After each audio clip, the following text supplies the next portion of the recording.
권고 사항이었기 때문에 혁신안을 내지 않았기 때문에 받아들이지 않은 거고요. 또 역행하는 사람도 있고 그중에 그렇지만 결국은 우유를 마실래 아니면 매를 좀 맞고 우유를 마실래 이런 입장입니다. 저는 대통령을 사실은 거침없는 얘기하려고 한 열흘 전에 제가 여러 사람 통해서 뵙고 싶다고 그랬는데 대통령 직접으로 연락 온 건 아니고요. 돌아서 온 말씀이 만나면 오해 소지가 너무 크다. 그래서 그냥 지금 하고 있는 거를 그냥 소신껏 생각껏 맡아서 임무를 좀 끝까지 그렇게 우리 당과 우리가 필요한 거를 그냥 거침없이 해라. 이런 신호가 와서요. 인유한 위원장을 중심으로 꾸려질 혁신위는 그 위원회 구성, 활동 범위, 안건과 활동 기한 등 제반 사항에 대해 전권을 가지고 자율적, 독립적인 판단을 하게 될 것입니다.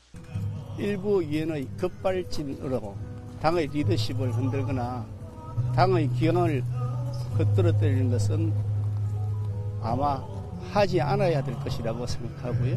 혁신위원회가 제안한 여러 가지 발전적 대안에 대해서는 말씀드린 것처럼 존중하고 다만 당무에 개입하지 않고 있는 대통령을 당내 문제와 관련돼서 언급하는 것은 바람직하지 않다고 생각합니다. 난주간의 정치권 소식은 네 분과 함께하겠습니다. 김용남 전 국회의원, 박창환 장한대 교수, 최수영 전 대통령직 인수위 전문위원, 한민수 더불어민주당 대변인 모셨습니다. 어서 오세요. 안녕하세요. 네, 인요한 혁신위원장이 연일 강경 발언을 쏟아냈죠. 험지 출마 거부 혹은 침묵의 강경한 발언도 계속해서 쏟아내고 있는데 지난주에는 이런 표현까지 썼습니다. 매들겠다 이런 표현을 썼다가 비판의 목소리를 받기도 했습니다. 먼저 김용남 의원께 질문을 드리도록 하겠습니다. 일단 매들겠다라는 표현, 제가 사실 지금 계속 야구 얘기를 하고 싶었는데 이 얘기는 하지 않고 아무튼 어떻게 좀 평가하시는지.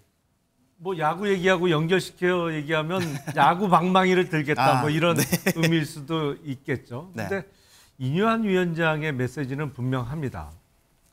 지금 활동하고 있는 혁신위가 출범하게 된 상황을 보면 사실은 혁신위가 아니고 비대위가 들어섰어야 될 상황이었어요. 그러니까 10월 11일 강서구청장 선거에서 참패한 이후에 비대위가 들어설 상황에 혁신위가 대신 출범하게 된 것이거든요. 그러니까 단순히 당 대표에게 조언 정도를 드릴 수 있는 혁신위의 위치가 아니고 어떤 면에서는 당 리더십을 대체할 수도 있을 만한 아니면 당 대표도 혁신위의 권고안을 거부하기가 어려운 상황에서 시작한 혁신이다 이렇게 생각이 됩니다. 그런데 뭐 1호부터 2호, 3호, 4호까지 지금 혁신안이 나왔습니다만 사실상 2호에서 지금 막혀 있는 상황이잖아요. 2호가 바로 당 지도부, 친윤 의원, 영남 중진 의원들의 불출마 내지는 험지 출마 요구였는데 여기서부터 막혀 있는 상황을 돌파하기 위해서 인유한 위원장이 어떤 매를 든다든지 아니면 뭐 윤심을 확인했다라는 발언이 나오게 된 것이죠. 그러니까 김기현 대표는 일부 혁신위 위원들이 당의 리더십을 흔들고 있다라고 합니다만 당의 리더십은 혁신위 때문에 흔들리는 것이 아니고 강서구청장 선거에서 나온 민심에 대한 성적표 때문에 사실은 흔들리고 있는 상황이기 때문에 양측 간에 좀 인식이 다른 거 아닌가 상황에 대한 그런 생각이 듭니다. 네, 거기에다가 인요한 위원장이 윤 대통령으로부터 소신껏 맡은 임무를 거침없이 하라 이런 메시지를 받았다라고 이야기를 했는데요. 뭐 대통령실에서는 그런 것 없었다고 선을 긋긴 했지만 혁신이 조기 해체에 이어서 여기에다가 용산에서 이런 메시지가 있었다라고까지 공개한 것은 김기현 대표를 강하게 좀 압박하기 위한 그런 수단이었던 걸로 봐야겠죠. 어떻게 보세요, 교수님? 사실은 지난 일주일 동안 굉장히 충격적이었습니다. 인유한 위원장의 등장이 국민의 명령을 받는 혁신인 줄 알았는데 알고 봤더니 용산의 대통령의 명령을 받는 점령군이었어요. 혁신이 아까도 말씀하셨지만 혁신위의 등장은 굉장히 생소했거든요. 예. 누가 보더라도 지금은 비대위로 가야 될 상황이었는데 혁신이다. 그런데 그래서 혁신이라는 거는 누구나 다 알다시피 혁신의 안을 내놓고 이 선으로 물러나는 건데 이게 혁신의 안을 내놓고 물러날 상황이 아닌 거예요. 그러니까 거의 소위 말하면 토사구팽입니다. 지도부부터 윤핵관 다 물러나라는 거예요, 사실상. 자, 이러다 보니까 그 사람들이 순순히 물러나겠습니까? 순순히 안 물러납니다. 사실은 혁신위가 제대로 임무를 수행했으면은 윤심의 윤자도 나오면 안 돼요. 그러는 순간 그 소위 혁신위가 뭘 하려는지가 소위 말하면 본체가 드러나기 때문에 윤석열 대통령이 드러나지 않은 상태에서 부드럽게 넘어가야 되는데 하도 이제 혁신위가 내놓는 것마다 지도부가 수용을 안 하니까 결국에는 혁신위 뒤에 대통령이 있다.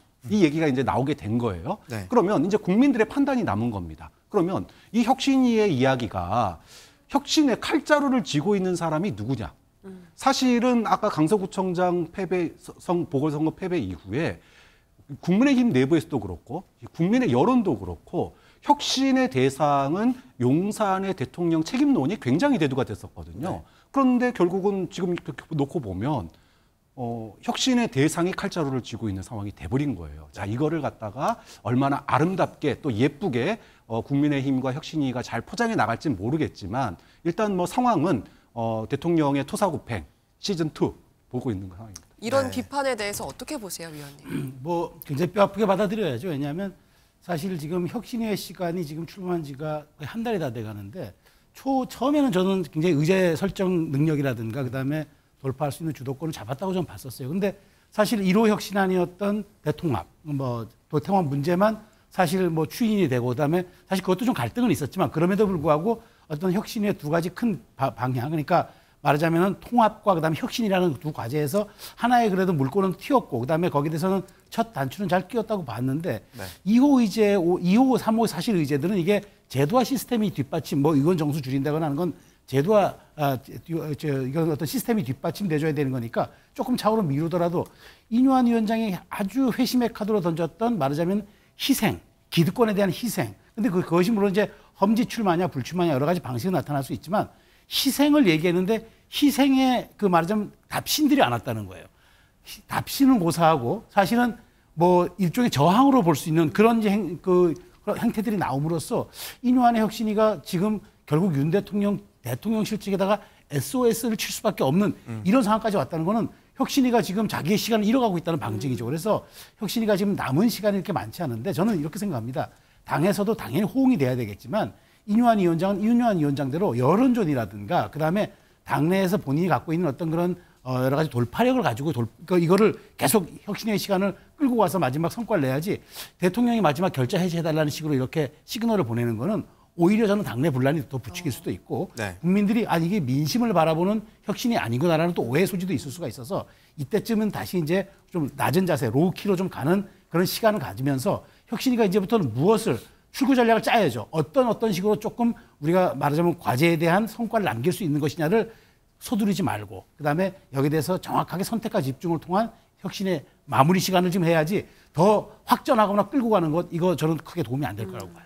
근데 어쨌든 혁신위가 좀 더 동력을 얻기 위해서 대통령실에서 좀 힘을 얻었다 뭐 이렇게 볼 수도 있는 건 아닌가요? 그렇죠. 그렇게 했지만 결국엔 그렇게 힘을 얻어서 낸 혁신안이 민심에 부합하느냐? 그건 국민들이 또 판단할 문제가 별도로 있기 때문에 예. 그렇게 저는 하는 것보다 여론전을 통해서 민심의 어떤 저류를 가지고 저는 이걸 돌파해야 한다고 말씀드리고 싶어요. 네. 이것과 관련해서는 사실 대통령실에서는 그건 당에서 알아서 하는 거다 이렇게 한 발 빼낸 모습을 보이기도 했는데 한민수 대변인께 질문을 드리자면 사실 대통령실에서 당무에 개입하는 것도 그렇게 바람직한 모습은 아닌 것 같고요. 그리고 또 하나는 그러면 과연 윤심의 마음은 어디야? 윤의 마음은 어디에 있나? 그것도 궁금하거든요. 궁금할 게 아니라 다 드러났습니다. 다 드러났는데 저는 일단 벌써 한 달 가까이 되고 이분들이 이제 인요한 혁신위가 12월 24일까지인데 저는 그때까지 못 갈 것 같습니다. 다른 당 사정이라 좀 이런 말씀 드리기가 좀 미안합니다만은 네. 뭐 혁신이 우리도 해봤잖아요. 이미 저는 동력을 완전히 상실했다고 봅니다. 혁신안 자체도 지금 꼬이기 시작했어요. 1호가 대사면이라고 하면서 뭐 이렇게 사면 해줬잖아요. 네. 근데 최근에 사원가 보면은 당의 명예를 실추한 사람은 공천 배제한다고 합니다. 충돌이 벌어지기 시작한 거예요. 네. 그것도 4호에서는 모든 대통령실 얘기 자꾸 나오니까 낙하산 얘기 나오니까 전략공천 완전 배제한다고 했어요. 그러면 3호에서 얘기한 청년 전략 지역구 선정은 어떻게 할 겁니까? 그럼 청년들만 모아놓고 경선하겠다는 겁니까? 그러면 지금 윤핵관 중에 지금 핵심이라고 하는 이철규 인재영입위원장이 각계 인재를 영입을 했는데 그분들을 모든 지역구 가서 경선을 하라고 하면 그분들이 이길 수 있겠습니까? 여러 가지 전략적이 맞지 안 맞는 얘기를 지금 혁신이가 마구 던지기 시작한 거는 그거는 내부에서도 제대로 관리가 안 된다는 겁니다. 그 결정적인 거는 좀 전에 여러분들이 말씀하셨지만은 저는 급하지만 인유한 위원장이 대통령 윤심을 드러내는 발언을 한 거는 패착 중에 패착이라고 봐요. 그 얘기는 지금까지 강서 보선 이후로 많은 국민들이 뭐 지지층 떠나서요. 많은 국민들이 생각한 건 여당다운 역할을 해달라는 거예요. 수직적인 당과 그 용산과의 관계가 아니라 이제는 정말 할 말 하는 얘기를 해라. 김기현 대표가 할 말 하겠다고 했잖아요. 근데 인유한 위원장이 이건 대통령의 생각이라고 밝혀버린 거 아닙니까? 그런 순간 이제 혁신으로서는 이제 역할하기가 쉽지 않아진 거고 지금 말씀하신 것처럼 대통령이 이미 실렸다는 건 이제 인유한 위원장이 밝힘으로써 다 드러난 겁니다. 저는 그래서 이거는 결국은 파워게임으로 갈 수밖에 없다.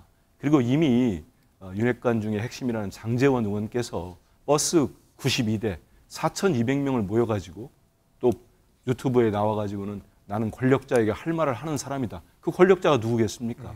대통령을 지칭한 겁니다. 그 얘기는 이미 드러났지만 그분들이 모르겠습니까? 순수하게 밀려나진 않겠다.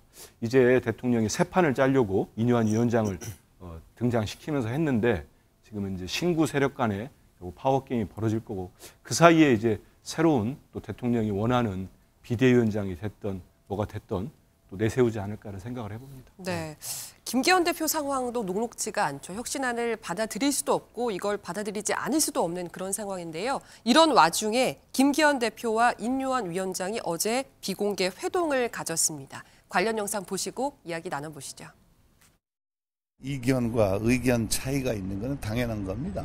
또 불필요한 오해가 많았어요. 그래서 이제 오늘 소통하면서 풀어나가려고 합니다. 사진 찍어야 되는 분인데. 힘드시죠? 아유, 뭐. 살아있습니다. 아주 대단하셔. 근데 오해는 좀 풀으셨습니까? 근데 인 위원장님이 윤심을 있다고 한 것에 대해서 좀 사과를 했나요? 고생하십니다. 예. 김기현 대표께서는 혁신위의 가감없는 의견과 아이디어를 계속 전달해 주시기를 바란다고 말씀을 하셨습니다. 인유한 혁신위원장님께서는 이에 대해서 당의 고통스러운 쓴소리라도 혁신적으로 계속 건의를 드리겠다고 했습니다. 저희 인유한 위원장께서는 조금 혁신위원들 중에서 일부 조금 불만족스러운 생각을 가지고 계신 위원님들의 말씀도 전달을 좀 드렸습니다. 네, 어떤 보도를 보니까 김기현 대표가 긴급으로 연락을 했다 이런 표현까지 쓰더라고요. 그 정도로 좀 인유한 위원장의 파격적인 발언을 김 대표가 제지하기 위해서 급하게 나선 거다 이렇게 봐도 될까요?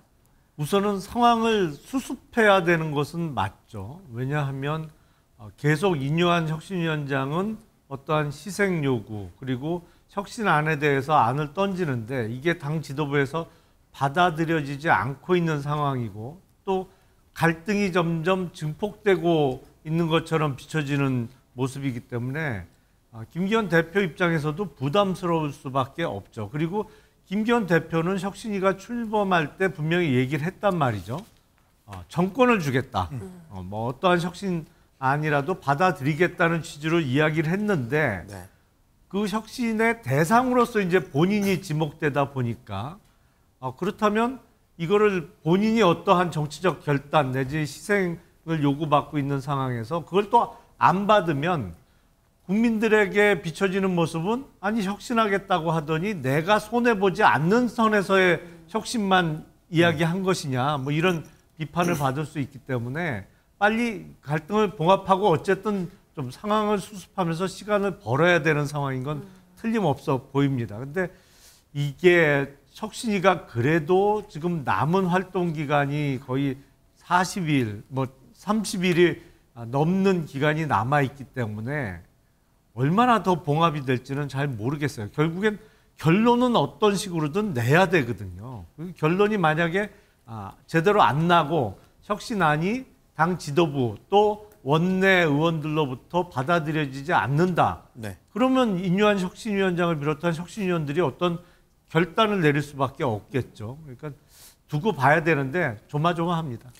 그런데 의원님께서 지금 어쨌든 생각해 보기에 이 혁신안들이 사실은 뭐 중진들의 불출마, 뭐 내지는 험지 출마 요구가 있었고 또 청년 비례대표 당선권의 50% 뭐 이런 것들이 있지 않았습니까? 지금 당 상황을 생각한다면 뭐라도 다 혁신 받아야 되는 거 아닙니까?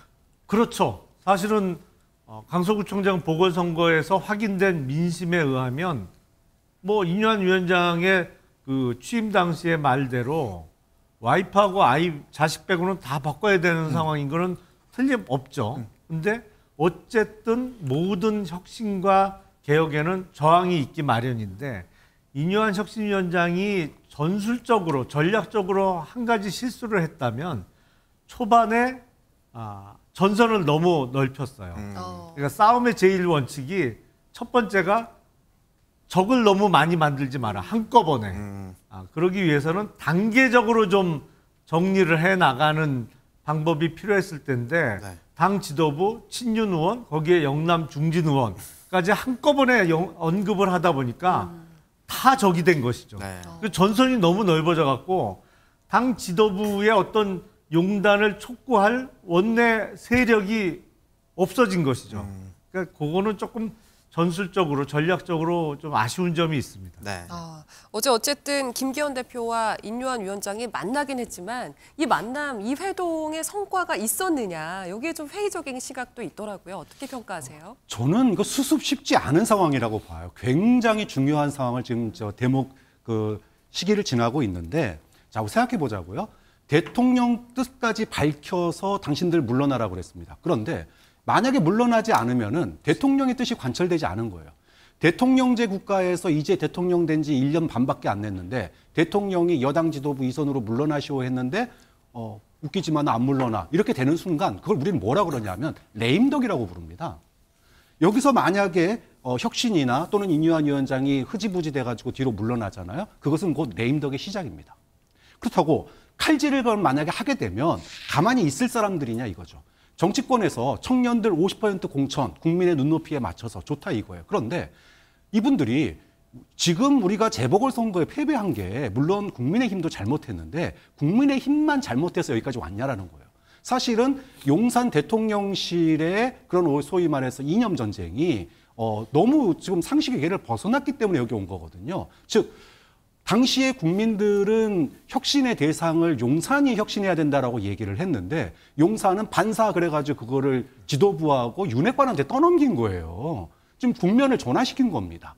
그러면은 그 국면 전환에 순순히 당하고 좋다. 우리가 희생해서 윤 대통령의 뜻을 이어가라. 이렇게 하면 좋은데 이분들이 공천 못 받으면은 다음이 있냐라는 거죠. 그러니까 지금 입 대빨 나와서 비서실장을 주던가 뭔가를 주고 물러나라고 그래야지 뭔가도 없이 그냥 막 물러나라고 하면 되냐. 이래가지고 이게 지금 배가 가라앉게 생겼으니까 지금 스톱. 우리 잠깐 생각 좀 해보자. 그래서 지금 숨 고르기 국면에 들어간 겁니다. 그런데 숨을 고르더라도 조만간 결론을 내야 돼요. 그런데 혁신위가 뒤로 물러날 가능성은 없다고 봅니다. 물러나는 순간 레임덕에 빠집니다. 그렇기 때문에 어떻게든 소위 지도부와 윤핵관을 달래서 뭔가 교통정리를 해야 되는 그런 상황 아니냐 이렇게 봅니다. 네, 대통령실이 국면 전환을 시켰다 이렇게 이야기를 하셨는데 최수영 의원께서 보시기에는 어떻게 평가를 하시는지 좀 궁금하네요. 대통령실이 국면을 전환했다기보다는 사실은 이제 인요한 위원장이 좀 전에서도 김 의원님 말씀에 동의하는 건 사실 순차적으로 이게 개혁 과제를 설정하거나 그다음에 이제 압박을 통해서 여론의 등을 업고 그다음에 여론의 힘을 빌려서 이렇게 압박해 나가야 되는데 너무 초반에 이제 전선을 확장시켜 버리다 보니까 그것이 어떤 인요한 혁신의 주목도를 높이고 국민적 관심사를 좀 더 끌어올리고 그다음에 그것으로 인해서 국민의힘의 혁신에 굉장한 관심사가 이루어진 건 분명하지만 그게 빛이라면 그늘이 너무 컸단 말이에요. 왜냐하면 이게 사실은 모든 정치인들이 자기 총선에서 정치 생명을 건 게임을 하는 건데 나를 사지로 내모라라고 할 때는 최소한 그런 명분과 시대 정신, 대의 이런 것이 전제로 가야지 우리가 지금 국면이 불리하니까 당신들이 좀 희생해줘야 되겠어라고 하는 거는 그건 감동도 없는 사실 험지 출마예요. 그러니까 그동안에 우리가 어떤 그 중진들의 험지 출마라든가 큰 정치인의 인생, 정치 역정을 바꿔놨던 그런 험지 출마라든가 그런 기득권 포기는 사실 시대 정신이 뒷받침돼 줄 때 하는 거지 단순히 지금 이게 위기니까 우리가 위기를 좀 돌파해 봅시다라는 측면은 너무 작단 말이에요. 그러니까 그런 측면에서 저는 혁신이가 조금 초반에 그런 혼선을 빚었고 저는 대통령실은 어쨌든 확인해 줄 수는 없는 거죠. 왜냐하면 대통령실이 혁신 작업에 개입했다? 그 후과를 어떻게 감당하겠습니까? 그리고 그건 또 혁신도 아닌 거죠. 그런 측면에서 놓고 본다면 지금은 이제 오롯이 저는 임 위원장이 이제 속도 조절이라든가 그다음에 강약 완급 조절을 통해서 지금 어쨌든 이걸 성과를 내야 되는데 지금 제가 보기엔 이제 이런 것들도 조금 있는 것 같아요. 그러니까 중진들이라든가 험지 출마 요구받는 분들은 지금 뭐 예를 들어서 김포 신도시라든가 그다음에 공매도 금지라든가 당이 던지고 있는 말하자면 총선 프레임이나 의제들이 있지 않습니까? 이게 조금 정책적으로 먹히는 게 있으면은 험지 출마 소리들은 좀 잦아드는 그런 기대를 하겠지만 그런 정책 이슈도 안 먹히고 계속 가다 보면 결국은 이게 희생으로 어떤 그 말하자면 국면을 바꾸거나 그다음에 기득권을 포기하면서 국민들에게 반성과 용서를 구하는 이런 말하자면 퍼포먼스로 저는 돌파할 수밖에 없기 때문에 요 간극을 얼만큼 이제 임 위원장의 속도 조절과 함께 네. 완급 조절을 또 해내느냐 이게 남은 과제고요. 이게 1, 2주 동안에 정말 그 말하자면 동력을 갖지 못하면은 저도 혁신위의 조기 종료가 불가피할 수밖에 없다고 봐서 정말 남은 1, 2주가 뭐 저뿐만 아니라 많은 분들이 아마 그 관심을 기울일 것 같습니다. 네, 이런 와중에 민주당에서는 윤심을 언급한 인요한 위원장을 굉장히 강도 높게 비판을 했더라고요. 왜냐하면 이제 논평이 나갔죠. 네. 왜냐하면 그거는 제가 좀 전에 말씀드린 것처럼 지금까지 뭐 국민의힘 지층 말고 많은 국민들도 여당이 좀 바뀌어서 민생과 경제도 챙기면서 대통령이나 대통령실이 좀 잘못된 방향으로 이념에 치우친다든지 어떤 다른 쪽에 국민들의 뜻과 다르게 정책을 필 때는 좀 말리고 견제를 하는 거였거든요. 근데 그게 아니고 혁신이 비대위도 아니고 강서 보선에 그렇게 진 다음에도 혁신을 띄웠는데 그 혁신위원장이 결국은 대통령 윤심을 팔아가지고 당을 바꿔보겠다고 한 거 아닙니까? 거기에 대해서는 야당으로서 좀 지적할 필요가 있다고 보고 좀 전에 저는 말씀 나왔지만은 저는 두 분이 김기현 대표와 인요한 위원장이 만나셨지만 언론이 미봉책이라고 저는 미봉책도 안 된다고 봅니다. 결국은 서로의 입장만 확인을 했고 네. 저는 지금 가장 공경에 처했고 지금 사경을 헤매는 분이 김기현 대표라고 보거든요. 왜냐하면 본인이 정권 줬는데 본인의 목을 치러 들어왔고 김포의 서울시 편입이라고 승부수를 던졌는데 거의 자충수가 돼버렸어요. 그런 상황인데 다만 지금까지 이제 뭐 임기는 혁신위가 12월 24일까지 있지만 앞으로 어떤 5호, 6호, 7호, 8호, 10호를 내놓더라도 남은 건 많은 국민들 사이에는 2호입니다. 결국은 당 지도부와 영랑 중진, 그다음에 윤핵관들의 불출마 또는 험지 출마만 남을 거예요. 그게 되는지 안 되는지 보는데 저는 이미 시기가 실기를 했다고 봐요. 이제는 감동이 줍니다. 희생이라 하면 좀 억울하더라도 대의를 위해서 나의 기득권을 내려놓는 거가 되는 거예요. 근데 지금은 밀려서 되는 겁니다. 대통령에 밀려서 아니면 다른 큰 외부의 힘에 밀려서 되는 겁니다. 저는 하나 묻고 싶어요. 영남에 대구의 다선이신데 주호영 전 원내대표가 강서 보궐선거에 무슨 책임이 있습니까? 그분이 지금의 대통령과 집권당의 실정에 뭔 책임이 있어요? 갑자기 대구를 떠나라고 하면은 저는 그분 심정이 이해가 돼요. 나 안 떠나겠다고 하지 않습니까? 그래서 이게 쉽지 않을 거라고 보고 저는 이건 뭐 제 감입니다만 김기현 대표가 저는 수도권 험지를 출마하는 것보다는 어느 순간에 불출마 가능성이 있다고 봤는데 지금 최근에 인요한 위원장을 반격을 계속했어요. 그리고 어제 자리가 사실 저는 결렬됐다고 봅니다. 이견만 확인한 자리였어요. 그러면 김기현 대표도 본인 자리 내려놓기 쉽지 않아졌다고 봐요. 차라리 밀려서 그만두더라도 버틸 때까지 버텨보지 않을까? 이런 생각도 좀 듭니다. 만약에 뭐 갑자기 혁신안을 받는다 이러면 민주당 입장에서는 뭐 위기의식을 오히려 느낄 수도 있는 거 아닌가요? 근데 뭐 다른 당에서 하는 거 물론 뭐 영향이 없을 수는 없습니다. 하지만 우리 민주당도 지금 총선기획단이 활동에 본격적으로 들어갔고 대표가 인재위원회도 맡았고 해서 저희들의 어떤 타임 스케줄대로 움직이고 있는데요. 저희도 쇄신과 혁신 통해서 국민들께 우리 민주당만의 정책과 임무를 보이도록 하겠습니다. 네, 알겠습니다.